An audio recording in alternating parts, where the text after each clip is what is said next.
Tom Verducci joins us to talk about the Hall of Fame vote coming up tomorrow, and Tom is among those that chooses not to share his ballot until after the whole thing is complete. But regarding Derek Jeter, we can safely assume that you voted for Derek. The question is, and it's the only question, does he go in with 100%? I think he does. You know, Mariano kind of finally was the first one through unanimously, so I think the big deal about who's going to be first is gone. He absolutely deserves it. I think he's the greatest shortstop of all time. You can give me Honus Wagner. I mean, it's so hard to compare that kind of an era. But in terms of staying at the position, which Cal Ripken didn't do, I think he's number one. And you know, the funny thing is that flip play, which is an unbelievable play. You can actually watch Derek as the play. Spencer's fielding the ball in right field, watching to make sure Giambi touches second base. I mean, his awareness, the court awareness on the field of Derek Jeter 100% of the time never dropped. That's why he's such a great player. Whether it was October or the middle of May against the Royals on a midweek night, played the game one way the entire time. And by the way, who had more signature moments in the last half of a century, right? Yeah. I mean, there's like 5 or 6 of them that just have their own titles. Nobody has the kind of greatest hits collection Derek Jeter has. I remember when he was talking about that play, he said that whenever they would line up in spring training and do those kinds of drills, he would always look to see if the throw was going to be caught by the first baseman, and if it was going to be over his head, he always anticipated maybe being up there to back up, and he makes one of the greatest plays. We had Pete Abraham from the Globe on, and he and his fellow writers all released it today together. Why don't you release yours till afterwards? Well, as soon as the Academy Awards start releasing vote totals before the actual show, I'll go along with it. It's the biggest award that you can give in baseball, I believe, that individual award to Hall of Fame, the absolute top honor, right? Baseball writers, we have the privilege, and it is a privilege as the Hall of Fame gives us to vote on it. Why do I want to get in front of the announcement? I don't understand that, you know? So for me, let's just wait, even if it's a matter of hours. There's a lot of look at me in this world. I get it. People want to put their ballot out there. Here's who I voted for. And people rush to get that out in December, early December. Just wait for the announcement. So without asking you about your vote, then, let's just talk about the candidacies of a couple of these guys that are controversial on this ballot. And we'll start with Curt Schilling, because we aired an excerpt of the conversation he had with Bob Costas. Understanding, this is Curt, understanding why there are some no votes on him, because he's been very public with some controversial philosophies on life. Does he get in this year or not?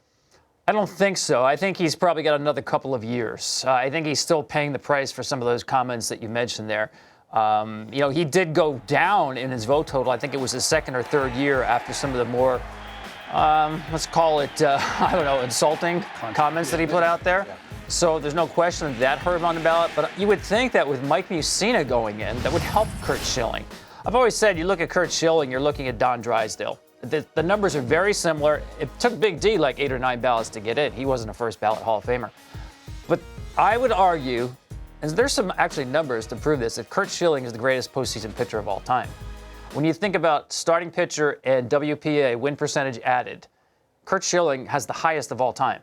And his teams gave him the ball 5 times where it was win or go home. His team won every game. And his ERA in those games was 1.3.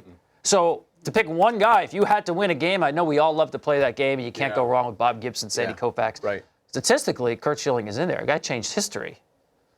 It's amazing. It's almost a black scar sometimes. But I was thinking of all the guys that go in. We 100% we think that Jeter's going in.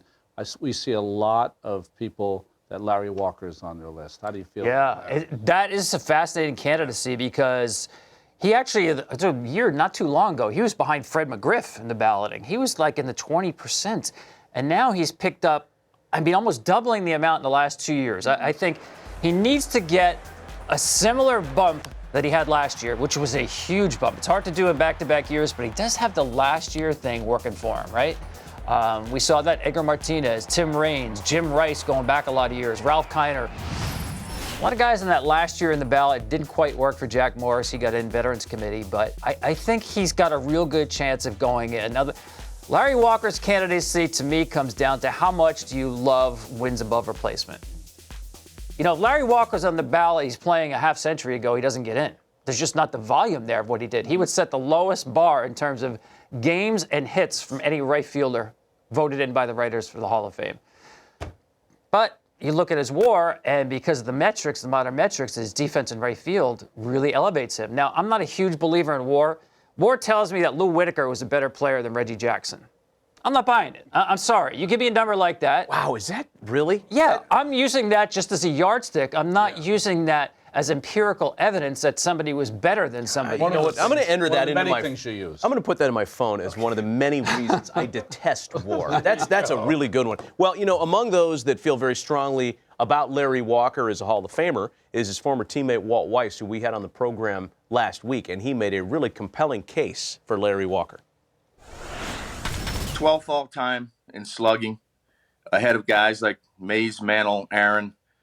15th all-time OPS, with Larry's career WAR 72.6. The average Hall of Famer career WAR 69. 31% of his career at-bats or plate appearances were at Coors Field. 865 road career OPS. And by the way, stole 230 bases as a big man that could really run. Walt came loaded Big with numbers. Yeah, and the one that really blew me away was that only 31% of his career plate appearances came at Coors Field, because a lot of people write him off as a Coors creation, but those numbers would speak otherwise to that. Yes and no. I get it. You're looking at some of these things here, but you look at batting average on balls in play, Matt, and Larry Walker's batting average on balls in play at Coors Field is the second highest in the last 100 years of any player in any ballpark. Only Wade Boggs at Fenway Park is higher. Now, the split is enormous, though. Batting average on balls in play when he's not in Coors Field was almost 80 points lower. So we all know what Coors Field is. It's a hitter's heaven. You know, do I hold it against any hitter there? A little bit. I have to put it in perspective. His numbers on the road are very good. I think he's got a good chance of getting in. But tap the brakes on the pure numbers of Larry Walker, because there's no question that he definitely benefited from Coors Field. 383 batting average balls in play, over more than 1,000 at-bats. I get it. I just personally, I hope he gets in. If I had a vote, I'll say which this, I don't and I never will. You know this, Ronnie, seeing him out there as a five-tool guy, Right. He's not a Hall of Famer or a potential Hall of Famer where you can say he can hit, but he didn't field. He could field, but he didn't run. There's no but there in terms of his skill package. Right. Let me hit you on one more guy, because we've been talking about Omar Vizquel a lot this morning, too, and I'm pretty strong for him. Do you think Omar Vizquel gets in? I think he's one of those guys, Matt, it's accumulated taste, because he doesn't have kind of the superlatives in terms of year by year. One All-Star vote his entire career. Played a quarter of a century and got on a MVP ballot once. Below average, extremely below average offensive player. But the games played at a premier position really has to jump out at you. And I heard your argument for him, and it actually got me thinking, Matt. It's like, you look at every position on the field for the guy who played the most games at that particular position, they're all in the Hall of Fame except for Bonds in left field, Vizquel at shortstop. Yeah. Now, you want to say Jesse Orosco is a pitcher. I mean, it's a little bit different. It's a relief pitcher, right? But the 8 positions on the field, you can go around the diamond, catch it first, second, not shortstop, third base, center field, right field. We're all Hall of Famers. Hall of Famers, yeah. So there's a value to that for a guy who, won a Gold Glove at 39. 39 years old, he won a Gold Glove at shortstop. So it wasn't like they were just trotting out the old guy as a sympathetic thing. He could still play the position. He wasn't Kermit Washington. That's right. And of all of those positions, catcher and shortstop are unique to all the positions on the field to me. The responsibilities, those two guys handle the ball more than anybody else. It's good stuff. I kind of like your suggestion that everybody sit on their ballot until after it's over, because I don't think that sways how anyone else would vote. Like an influencer, or? Yeah, I don't know that it does that, but to your point earlier, look, this is the highest honor in the land. Well, someone's got to explain to me what the purpose is. Why do you put a ballot out there? Kenny, why does that happen? When did this whole vetting start? Give us some perspective on this. I have no idea when it started, and I understand Tom's point entirely. However, I will say this, that on the other side of it, to me, it builds interest. And I don't know that that was any of our intentions that when we started doing it that way. I put mine out before every year pretty much, and sometimes it's close, sometimes it's not so close, sometimes it's during the final week of the year.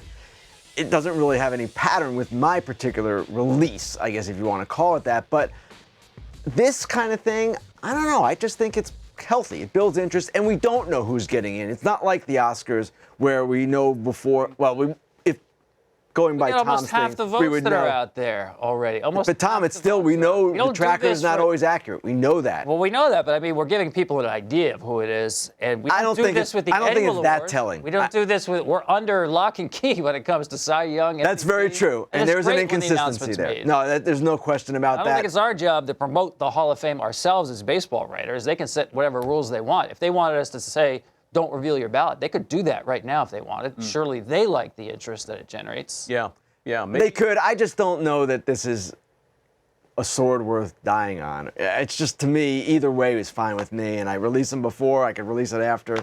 I just believe that people want to see this stuff, and whether they see it before or after, it's ultimately not that consequential. I think fans just have a hard time with accepting it's all right that he was a great player. He just might not be going to Cooperstown. It's hard. It is very hard. It's hard for me, Ronnie, voting on guys. I'll give you an example, Don Mattingly. You know, I covered him when he was the best player of baseball, man. right. Just a pleasure to watch on both sides of the ball. Not quite a Hall of Famer, right? The career kind of ran out because of injuries. It's not easy not voting for him, right? And to have to say, you're not a Hall of Famer sounds like an insult. But I saw him in his prime, man, and that guy could play.